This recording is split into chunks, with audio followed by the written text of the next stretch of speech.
Seeing in my personal background a tough, unruly, and irreverent kid who cursed regularly and never backed down from a fight, some people might reckon that I don't deserve to be in the same league as the Ajans, who are renowned for their outstanding virtue. Even as a monk, I rarely pulled punches, though those on the receiving end were usually unruly defilements and mental hindrances blocking my path. But that rough outward appearance is just my personality, not my true nature. External appearances and personality traits are natural expressions of the 5 aggregates, which display the unique physical and mental characteristics of each person. Those personality traits should not be mistaken for spiritual virtues and their levels of perfection, which exist outside the domain of the 5 aggregates. This distinction between observable personality traits and inner spiritual worth is clearly illustrated in the life of the notorious bandit Angulimala. Angulimala was a young Brahmin and scholar at the time of the Buddha who, prior to meeting the Buddha and attaining arahantship, embarked on a murderous rampage, terrorizing the local population to accomplish a macabre mission. When he spotted the Buddha walking one day, he grabbed his weapons and dashed out to murder him. Angulimala expected to easily overtake him, but even though the Buddha was only walking, serene and unhurried, Angulimala found that he couldn't catch up to him. Exhausted and frustrated, he yelled at the Buddha to stop. The Buddha told him that he had already stopped. He had stopped killing and harming, and now it was time for him to do likewise. Angulimala was so struck by these words that he immediately cast away his weapons and followed the Buddha back to the monastery where he was ordained as a monk and later became an arahant. How on earth could a villainous murderer known to have killed nearly 1,000 people in cold blood subsequently attain the exalted status of arahant?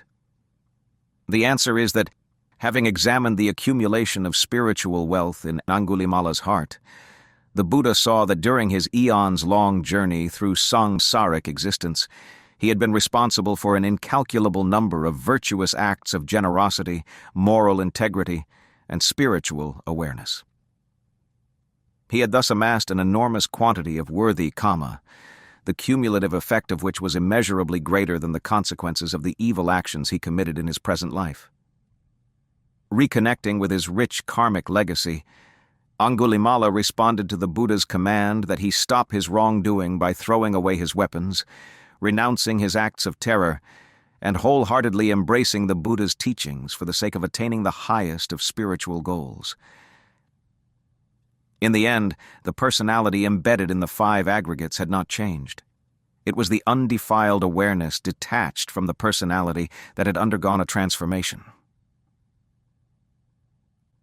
The Buddha stated that among human beings, only a Buddha could totally transform his innate personality and leave his inborn character traits behind. All other human beings are unable to escape from the character and temperament with which they were born. For this reason, it can be misleading to judge someone's spiritual worth merely by their behavior or appearance. In fact, the part that holds the true essence of a person is invisible to human sensory perception. For instance, Ajaan Mun was by nature articulate and charismatic. His mind was energetic and tended to experience dynamic occurrences in meditation. These character traits remained with him throughout his life. His basic temperament never changed. Even after he attained enlightenment, these innate character traits were still part of his personality, part of the person, called Ajaan Mun, that we all knew. Ajaan Sao, on the other hand, was by nature brief and impassive in speech and reclusive in habits. His mind was placid, smooth, and buoyant. These personality traits remained unchanged even after enlightenment. It was obvious to those who knew them that both men had vastly different personalities.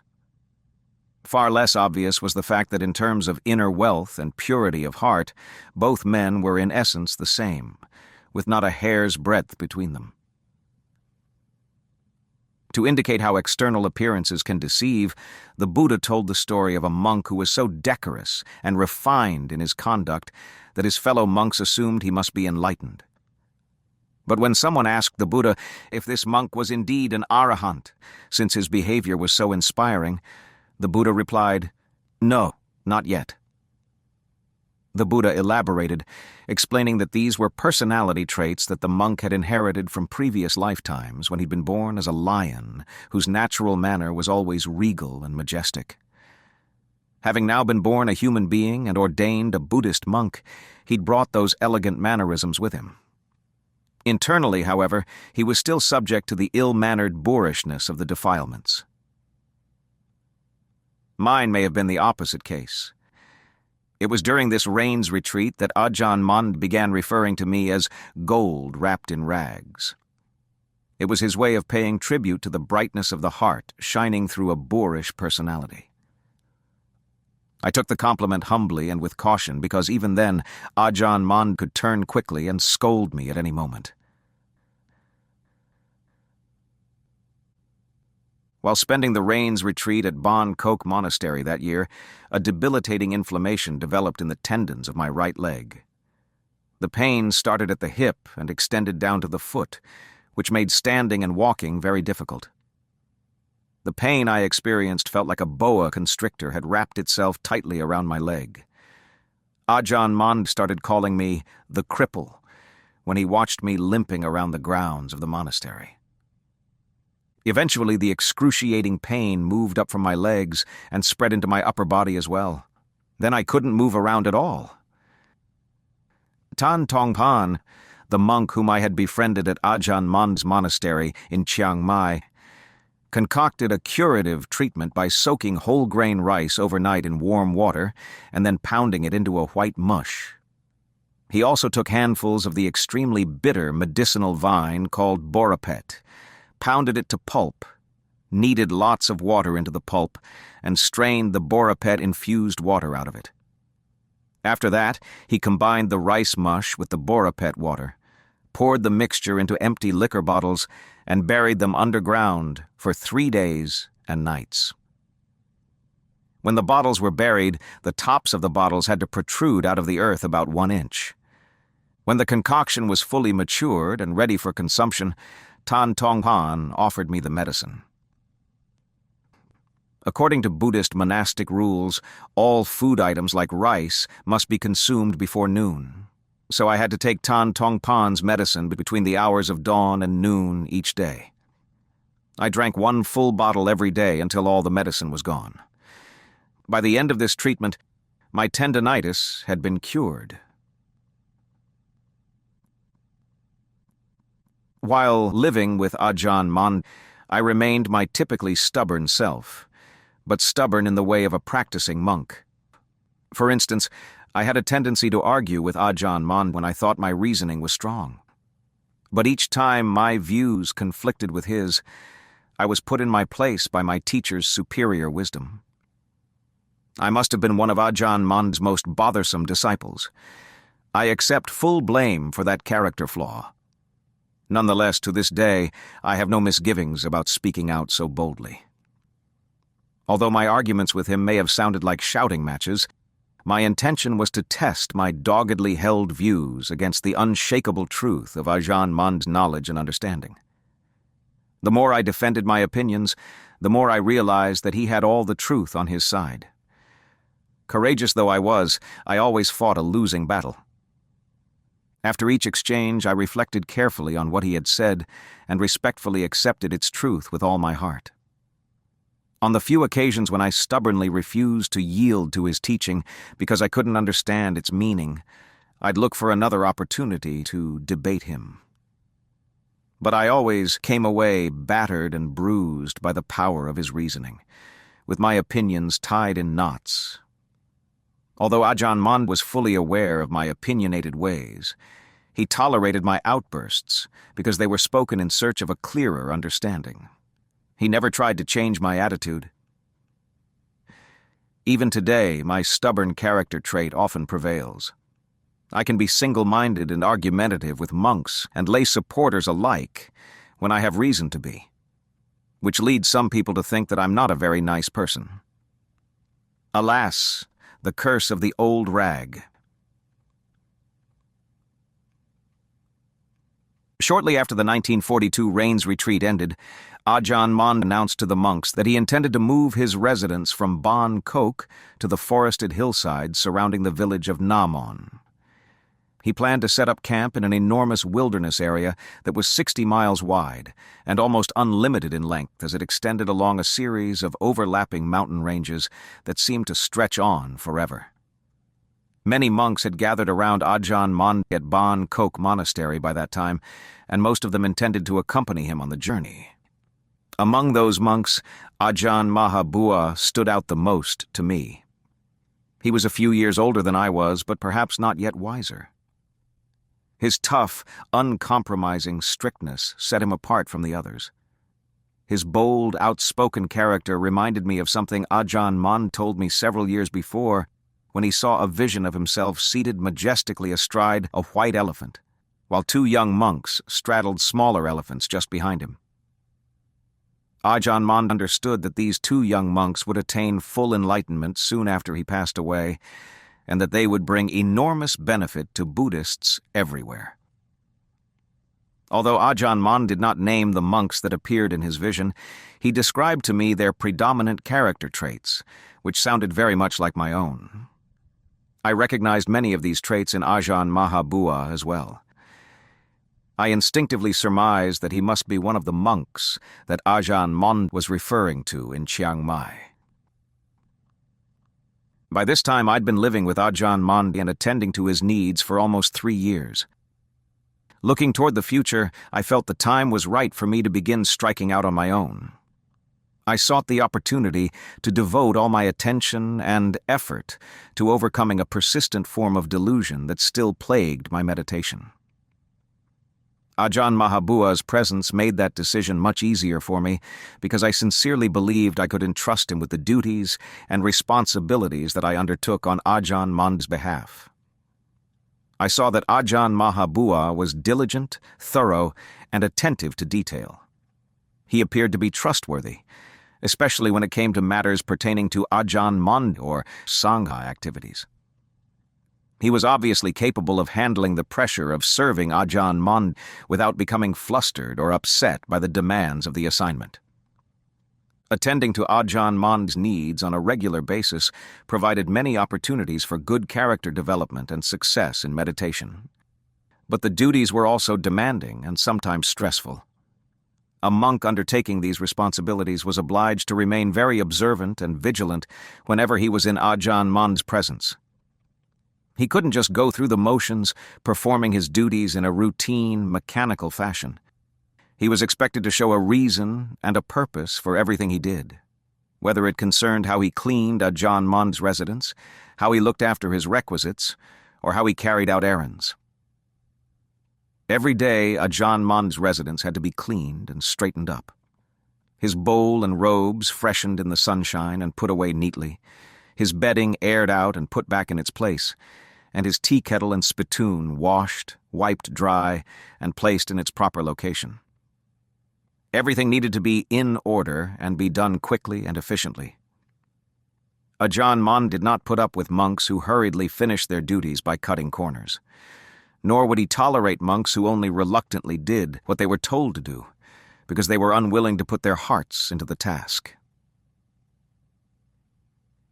By nature, Ajaan Mun always preferred to live quietly by himself. The monks living with him were discouraged from bothering him unless the circumstances truly required it. Those monks attending to his personal needs had to be very circumspect in his presence. They had to step so quietly that they made no sound when walking on the floor.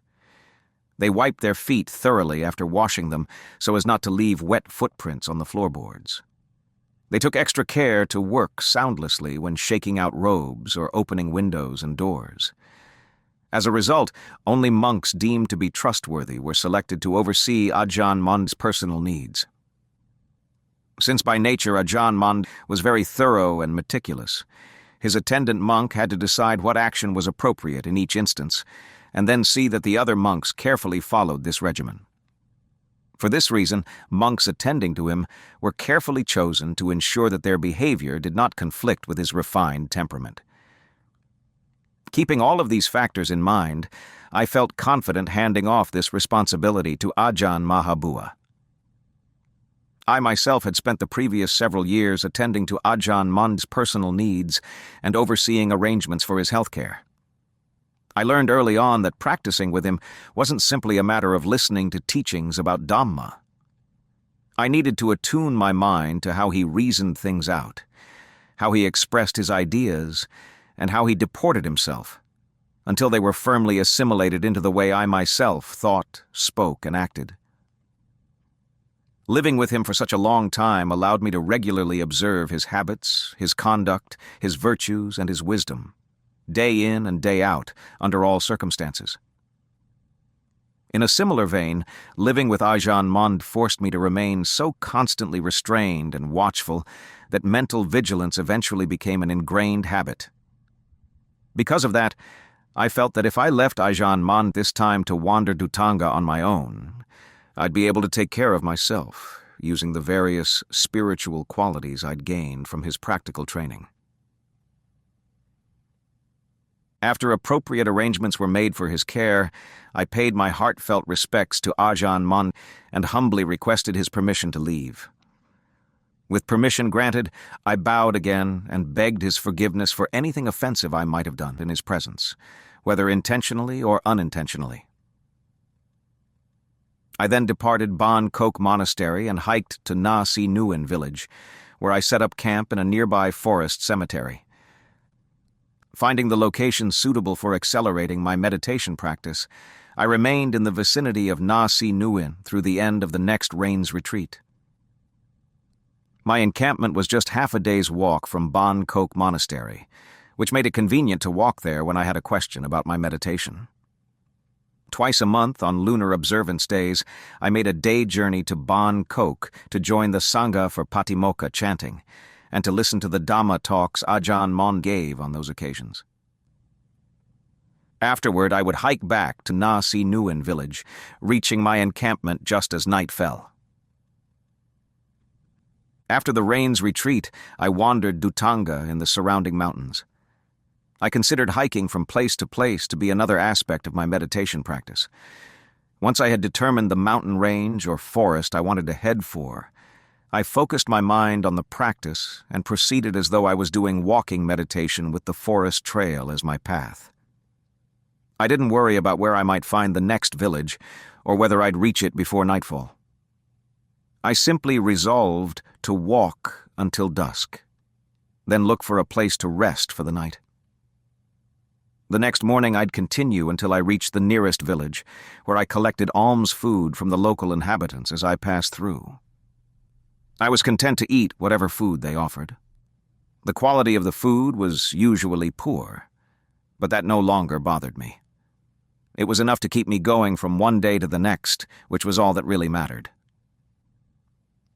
I continued trekking through those wilderness areas until I found a place that suited my purpose of setting up camp to practice intensive meditation for an extended period of time.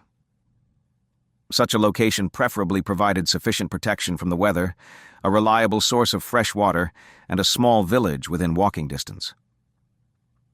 As soon as I had settled in, I turned my attention to redoubling my efforts, alternating walking and sitting meditation around the clock, day and night. My meditation at that time was primarily focused on insight practices, mainly those that investigated the body and the sense faculties. Ajaan Mun always stressed that monks cannot afford to be lazy and must constantly remain diligent. This attitude required a lot more willpower now that I no longer had Ajaan Mun to urge me to put forth greater effort. I had felt so comfortable and secure living in his presence that, now alone, I occasionally cried because I missed him. I valued my connection with Ajaan Mun so much that no matter how far I wandered on my Dhutanga travels, I always returned to a place within walking distance of his monastery to set up camp for the rains retreat each year. Every dry season, I trekked off to meditate in the Phupan Mountains, following my free-roaming spirit. But regardless of how far I ranged, I invariably hiked back to pay respects to Ajaan Mun, as I always considered him as the inspiration for my life, the one who continually shed light on the Dhamma path for me. What passes for Dhutanga training in the present day and age is radically different from the way we practiced it in the past. The current practice is so easygoing and comfortable that the monks behave more like privileged royalty than hardened practitioners. Some of them are so afraid of sunburn they don't dare stand out in the sun. When wandering Dhutanga, instead of going on foot like practicing monks of old, they travel in the comfort of a car or a bus. Because their initial approach to the practice contradicts the true purpose of Dhamma, they inevitably start out on the wrong foot and continue to veer off the path from there. Staying with Ajaan Mun, the training was always extremely difficult. The food was never as sumptuous and expensive as we find so often nowadays. Previously, we ate only chilies and salt with our plain rice, which made us hungry to imbibe our fill of the Dhamma instead. Now, so many varieties of food are available to Dhutanga monks that they've become thoroughly spoiled. Ajaan Mun taught us to put our lives on the line for Dhamma, so we never concerned ourselves with the quality or the quantity of what we put in our mouths. Today, on the other hand, attachment to food takes precedence over Dhamma. Consequently, modern-day Dhutanga monks prefer to walk around the town's crowded streets and markets, not daring to venture too far from their ever-dependable support network. What a shame!